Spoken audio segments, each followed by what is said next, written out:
10월 2일 수요일 저녁 수요 기도회에 참여하신 여러분을 주 예수 그리스도의 이름으로 축복합니다.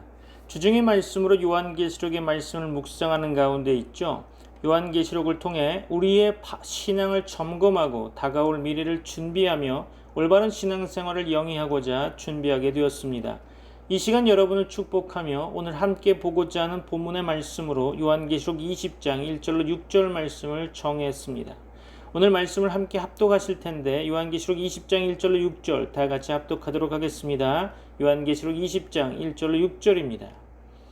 또 내가 보매 천사가 무저갱의 열쇠와 큰 쇠사슬을 그의 손에 가지고 하늘로부터 내려와서 용을 잡으니 곧 옛 뱀이요 마귀요 사탄이라. 잡아서 1000년 동안 결박하여 무저갱에 던져 넣어 잠그고 그 위에 임봉하여 1000년이 차도록 다시는 만국을 미혹하지 못하게 하였는데 그 후에는 반드시 잠깐 노일이라. 또 내가 보좌들을 보니 거기에 앉은 자들이 있어 심판하는 권세를 받았더라. 또 내가 보니 예수를 증언함과 하나님의 말씀 때문에 목배임을 당한 자들의 영혼들과 또 짐승과 그의 우상에게 경배하지 아니하고 그들의 이마와 손에 그의 표를 받지 아니한 자들이 살아서 그리스도와 더불어 1000년 동안 왕노릇하니 그 나머지 죽은 자들은 그 1000년이 차기까지 살지 못하더라. 이는 첫째 부활이라. 이 첫째 부활에 참여하는 자들은 복이 있고 거룩하도다. 둘째 사망이 그들을 다스리는 권세가 없고 도리어 그들이 하나님과 그리스도의 제사장이 되어 1000년 동안 그리스도와 더불어 왕노릇하리라. 아멘. 오늘은 요한계시록 20장을 시작하려고 합니다. 하나님께서는 사탄을 무저갱에 1000년 동안 결박하여 가두어 두십니다. 그러고 난 후에 1000년이 지나면 잠깐 놓이게 되죠. 이때 사탄은 잠시 권세를 가지고 나와 구원받지 못하고 부활한 자들을 끌어모아 구원받고 부활한 1000년 동안 왕노릇했던 성도들과 대적하여 싸우게 됩니다. 이것이 곡과 마곡의 전쟁인 거죠. 우리는 구원받았으니 1000년 동안 주님과 함께 왕노릇하게 될 것입니다. 믿습니까? 계시록 20장 1절을 봅니다. 또 내가 보매 천사가 무저갱의 열쇠와 큰 쇠사슬을 그의 손에 가지고 하늘로부터 내려와서, 그렇죠. 여기서 무저갱은 마귀를 가두는 곳이나 음부의 지하세계를 가리키는 단어입니다. 이것은 사단과 짐승을 비롯한 마귀의 세력이 거하는 처소이며 1000년 동안 사단이 갇히게 되는 감옥이라 볼 수 있겠죠. 한편 여기서 사용된 쇠사슬은 베드로가 감옥에서 주의 사제에 의해서 풀려날 때 손에서 벗겨진 쇠사슬과 같은 단어를 쓰고 있습니다. 천사가 가지고 있는 무저갱의 열쇠와 큰 사슬은 사단을 결박하기 위해 사용되는 도구로 무저갱에 거주하는 사단의 세력과 그의 권세가 제한될 것임을 암시하는 것입니다. 본문 말씀 계시록 20장 2절 볼까요? 용을 잡으니 곧 옛 뱀이요 마귀요 사탄이라. 잡아서 1000년 동안 결박하여. 그렇죠? 본문은 계시록 12장 9절과 동일한 표현으로 하나님을 대적한 악한 자에 대한 호칭을 4가지로 진술하고 있죠. 용을 잡으니, 여기서 용은 구약 성경에서는 리오야단, 악어, 뱀 등으로 표현되고 있습니다. 이 용은 머리가 7이요 뿔이 10이며 그 머리에는 7 면류관이 있죠. 이는 하늘의 대적자를 가리키는 것으로 하나님을 대항하며 하나님의 백성을 핍박하고 박해하는 존재를 가리킨다고 봅니다. 본문에서 기록된 옛 뱀은 창세기 3장에서 아담과 하와를 속이던 뱀을 상징하는 호칭으로 속이는 자를 의미하고 있죠. 또한 본문에서 마귀요 사탄이라, 여기에서 마귀에 해당하는 헬라어 단어는 문자적으로 비방하는 자를 의미합니다. 아울러 사단은 대적자를 의미하는 것으로 본래 고유명사가 아니었지만 후에 고유명사로 바뀌었죠. 마귀와 사단은 사람들의 죄를 하나님께 고소하는 고소자나 비방하는 자라는 의미를 가지고 있죠. 잡아서 1000년 동안 결박하여, 그렇죠? 여기서 잡아의 헬라어 단어는 힘을 의미하는 단어에서 유래한 단어로 능력을 행하여 구속하는 것을 의미한다고 볼 수 있겠죠.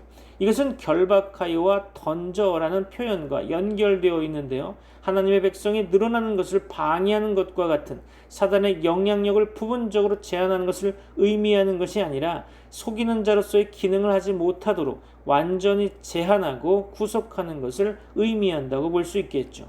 한편 1000년 동안은 10을 3번 곱한 수를 나타내는 표현이죠. 문자적으로 1000년을 의미한다기보다는 완벽한 하나님의 계획 가운데 지나게 되는 수 또는 일정한 기간을 나타내는 숫자로 보여집니다. 학자들에 따라 1000년에 대한 견해는 천년왕국과 관련하여 4가지 견해가 지배적입니다. 즉 첫 번째로 세대주의적 전천년설, 두 번째로 역사주의적 전천년설, 세 번째로 후천년설, 네 번째 무천년설로 나누어지게 되죠. 잠시 4가지 견해를 요약 정리해 드리려고 합니다.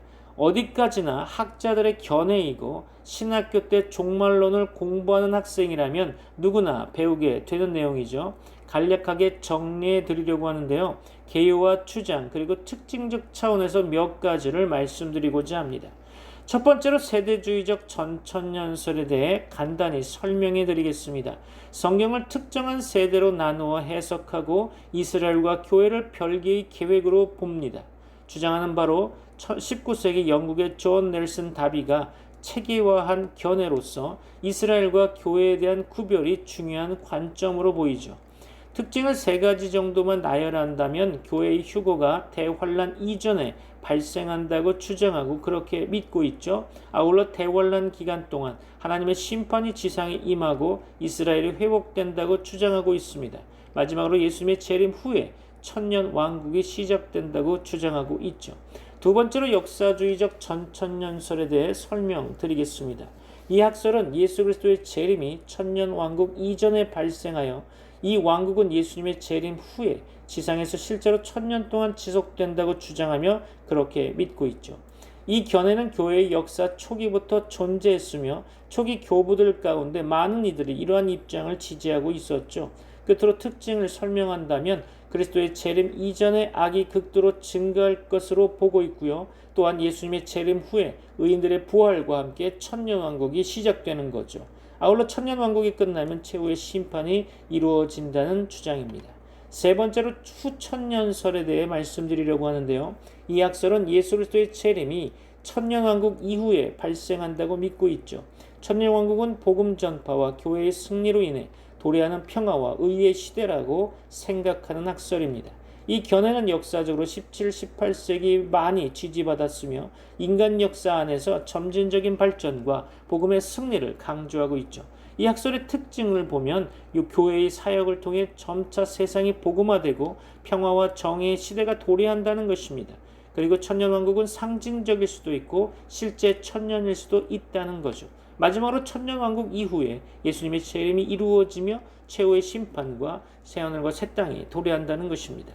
마지막 4번째로 무천년설에 대해 말씀드릴까 합니다. 천년왕국을 상징적으로 해석하며 실제 1000년 동안 지속되는 왕국이 아닌 현재 교회의 시대가 바로 천년왕국 시대라고 하는 견해죠. 이 견해는 천년왕국을 교회의 역사 전체로 보면서 그리스도의 재림이 최후의 심판과 새하늘과 새 땅의 도래를 의미한다고 보고 있습니다. 주요 특징으로 천년왕국은 상징적이며 그리스도의 초림 이후 현재 교회 시대가 천년왕국이라고 보는 견해죠. 아울러 예수님의 재림과 함께 최후의 심판이 이루어진다고 보고 있습니다. 또한 새하늘과 새 땅이 창조되고 있는 거죠.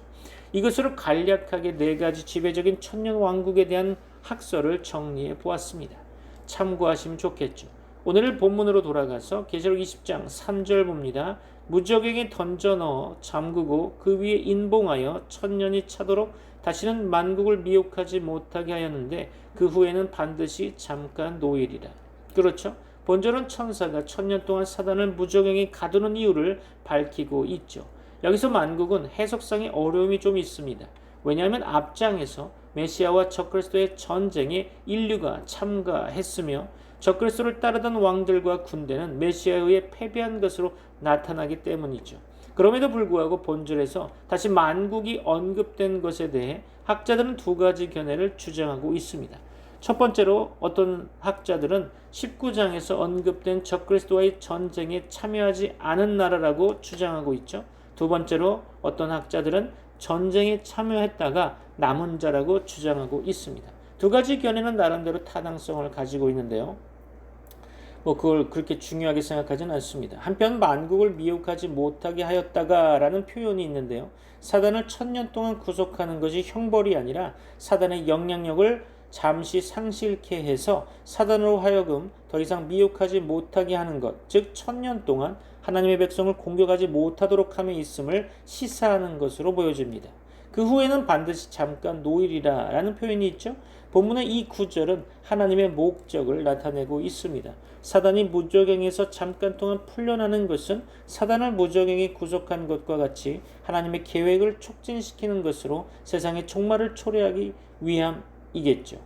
오늘 본문 계시록 20장 4절 봅니다. 또 내가 보좌들을 보니 거기에 앉은 자들이 있어 심판하는 권세를 받았더라. 또 내가 보니 예수를 증언함과 하나님의 말씀 때문에 목배임을 당한 자들의 영혼들과 또 짐승과 그의 우상에게 경배하지 아니하고 그들의 이마와 손에 그의 표를 받지 아니한 자들이 살아서 그리스도와 더불어 1000년 동안 왕노릇하니. 그렇죠? 이마와 손에 그의 표를 받지도 아니한 자들. 본서에서는 보좌들에 대해서 많이 언급되고 있는데요. 사단의 보좌와 짐승의 보좌를 제외한 나머지 보좌는 하늘에 있는 것으로 하늘에서 통치함을 암시하고 있습니다. 한편 보좌들의 앉은 자에 대해 이어서 나타나는 언급들에 대한 견해는 두 가지인데요. 첫 번째로 혹자는 목배임을 받은 자의 영혼과 우상에게 경배하지도 아니하고 표를 받지도 않은 자들이 동일한 부류를 지칭한다고 주장하고 있죠. 이들은 이 근거로 계시록 13장 15절을 제시합니다. 확인해 볼까요? 그가 권세를 받아 그 짐승의 우상에게 생기를 주어 그 짐승의 우상으로 말하게 하고 또 짐승의 우상에게 경배하지 아니하는 자는 몇이든지 다 죽이게 하더라. 그렇죠? 두 번째로 혹자는 목배임을 받은 자의 영혼과 우상에게 경배하지도 아니하고 표를 받지도 않은 자들은 두 부류로서 예수에게 신실하게 충성한 무리들 전체를 가리킨다고 주장합니다. 왜냐하면 이들은 죽기까지 충성한 자들로서 계시록 2장에서 3장까지 언급된 이기는 자들과 같기 때문이라는 거죠. 두 가지 견해 중 저는 두 번째 후자가 타당해 보입니다. 그들은 예수에 대한 증거와 하나님의 말씀을 선포함으로 인해 죽임과 온갖 고난을 당했다고 성경은 말씀하고 있죠. 한편 영혼들에 해당하는 헬라어는 계시록 6장 9절에서 언급된 제단 아래에서 신원하는 순교자들에게도 동일하게 사용된 것으로 순교자들이 비록 육체적으로는 목배임을 당해 죽었으나 하나님 안에서 생명을 소유한 자들임을 시사하고 있는 거죠. 심판하는 권세를 받았더라. 그렇죠. 살아서 그리스도로 더불어 1000년 동안 왕노릇하니 본문 계시록 5장 9절로 10절의 반복으로 다니엘 7장을 반영하고 있는 듯 보입니다. 다니엘서에서는 옛적부터 계신 자가 성도들을 위하여 신원할 뿐만 아니라 때가 되어 나라를 성도들에게 주는 것으로 나타내고 있죠. 이것은 그리스도에게 충성을 다한 자들이 죽임을 당하였든 당하지 않았던지 간에 모두가 하나님 나라를 받을 뿐만 아니라 그리스도와 더불어 왕권을 가지고 1000년 동안 통치할 것을 시사하는 것입니다. 한편 살아서의 헬라어는 육체적인 부활을 지칭할 때 사용된 단어로 그리스도에게 충성한 자들이 부활하여 그리스도와 더불어 1000년 동안 통치할 것을 시사하고 있습니다.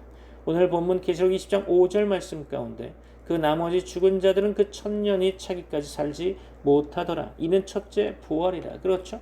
그 나머지 죽은 자들은 그 1000년이 차기까지 살지 못하더라. 그 나머지 죽은 자들에 대해서 혹자는 순교하지 않고 믿는 자들과 불신자들을 가리킨다고 주장하고 있습니다. 그리스도를 영접하지 아니하고 하나님을 대적한 불신자들 전체를 가리키는 것으로 보는 것이 더 타당해 보입니다. 왜냐하면 전자의 견해를 따르면 나머지 죽은 자들, 곧 순교하지 않은 믿는 자들과 불신자들은 첫째 부활에 참여하지 못하고 둘째 사망에 참여하게 되죠. 이 경우 순교하지 않고 그리스도를 믿는 자들이 영원한 사망에 이르는 둘째 사망에 참여하게 된다는 것인데 이는 성경적 흐름에 모순이 된다고 보여집니다. 한편 살지 못하더라의 헬라어도 불신자들은 1000년이 지나기까지 육체적인 부활을 하지 못할 것임을 암시하는 표현으로 보여집니다. 이는 첫째 부활이라. 그렇죠? 첫째 부활이라는 이 어구는 비록 본장에서 둘째 부활에 대해 직접적인 언급은 없다 할지라도 둘째 부활이 있음을 전제하는 것으로 4절에서 언급된 그리스도에게 충성한 자들과 순교자들의 육체적인 부활을 의미한다고 보여집니다. 오늘 본문 계시록 20장 6절 봅니다. 이 첫째 부활에 참여하는 자들은 복이 있고 거룩하도다. 둘째 사망이 그들을 다스리는 권세가 없고 도리어 그들이 하나님과 그리스도의 제사장이 되어 천년 동안 그리스도와 더불어 왕 노릇하리라. 이 첫째 부활에 참여하는 자들은 복이 있고 거룩하도다라고 표현되어 있죠. 첫째 부활에 참여한 자들은 하나님께 속하였기 때문에 복이 있으며 거룩한 자들이겠죠. 본적은 그들이 복이 있는 근거에 대한 진술이죠. 둘째 사망이 그들을 다스리는 권세가 없고, 둘째 사망은 모든 사람이 직면하는 육체의 사망을 가리키는 첫째 사망과 대조되는 개념으로 둘째 부활에 참여하는 불신자들이 맞이하게 되는 사망인 거죠. 이것은 불못에 던지우는 심판을 가리키는 것입니다. 첫째 부활에 참여한 자들이 복이 있는 것은 둘째 부활과 전혀 상관이 없어서 영원히 고통을 당하는 둘째 사망의 지배를 받지 않기 때문이죠. 도리어 그들이 하나님과 그리스도의 제사장이 된다고 했죠. 구약시대의 제사장은 성전에서 봉사하면서 하나님과 직접적으로 교제하는 자들이었습니다. 이와 마찬가지로 첫째 부활에 참여한 자들은 직접 하나님 앞에 나아갈 권리를 소유한 자들로서 하나님의 임재를 누리며 교제를 나누는 자들이죠. 천년 동안 그리스도로 더불어 왕 노릇하리라. 그렇죠? 첫째 부활에 참여한 자들은 제사장일 뿐만 아니라 왕권을 소유하여 그리스도와 더불어 천년 동안 통치하게 되죠. 구원받은 성도는 실제로 주님과 함께 천년 동안 왕 노릇할 것입니다. 여러분에게 하나님의 은혜와 복이 충만하시기를 주 예수 그리스도 이름으로 축원합니다. 기도하겠습니다. 이제는 우리 주 예수 그리스도의 은혜와 하나님의 사랑과 성령님의 교통하심이 트리니티 미라클 교회 모든 권속들과 세계 교회 위에 이제부터 영원까지 함께 있을지어다. 아멘.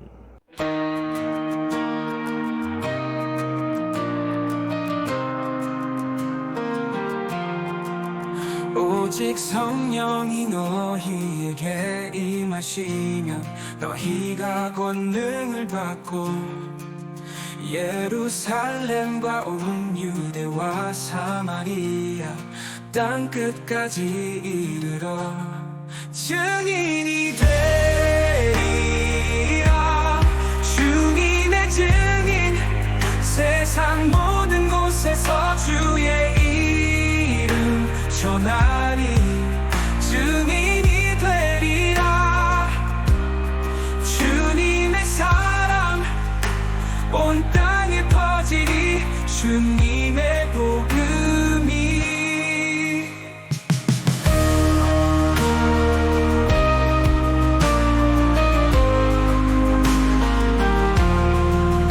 어두운 세상 빛으로 비추고 주님의 진리 전하리. 두려움 없이 주님의 말씀을 온 세상에 외치리. 증인이 되리라. 주님의 증인 세상 모든 곳에서 주의 이름 전하리. 증인이 되리라. 주님의 사랑 온 땅에 퍼지리. 주님의 복음이